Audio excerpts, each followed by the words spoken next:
বলো বিয়েতে প্রথম দিন কেমন লাগছে? ভালো। তোমার কেমন লাগছে?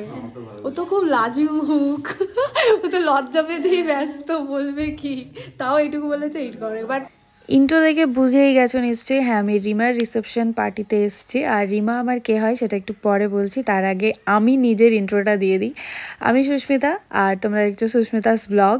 আর এখানে মা, বাপি, ভাই দুটো, আমি, বিট্টু আর আমার মেয়ে, এই কজন মিলে যাচ্ছি বিয়ে বাড়ি।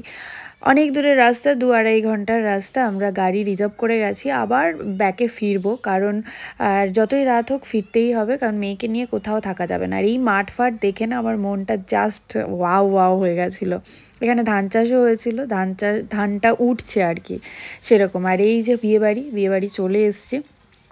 এইবার বলি আমাদের সম্পর্কটা কি। এই হচ্ছে আমার গুরুমা, যেটাকে আমি সাজাচ্ছি, আর আমার গুরু বাবার বাড়ি এটা। আর যার বিয়ে হচ্ছে রিজু, বর যার যে আর কি, সে হচ্ছে আমার গুরু বাবার ছেলে, আর রিমা হচ্ছে বৌমা। বলো বিয়েতে প্রথম দিন কেমন লাগছে? ভালো। তোমার কেমন লাগছে?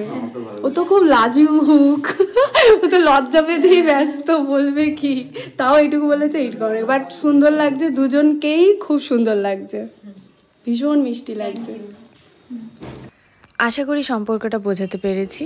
আর এই যে আমার মেয়ে সুন্দরভাবে নাচানাচি করছে।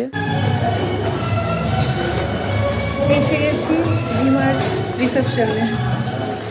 একদম প্রথমেই চলে এসেছি এখানে, কারণ এখানে কেউ নেই, আমরা ফার্স্ট ব্যাচে খাবো, বাড়ি ফেরার তারা আর কি, সেই জন্য। আর ওদের দুজনকে দেখো কি মিষ্টি লাগছে, জাস্ট ওয়াও লাগছে। আর এখানে এসে একজনের সাথে পরিচয় হলো, সেটা তোমরা নিজেই শোনো।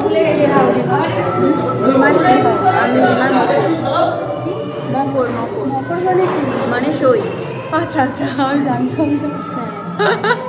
আচ্ছা, আমি সত্যিই জানতাম না মকর মানে সই, মানে বন্ধুকে বলে। তো ওটা আমি প্রথম শুনলাম, বাট বেশ ভালো লাগলো পরিচয় করে।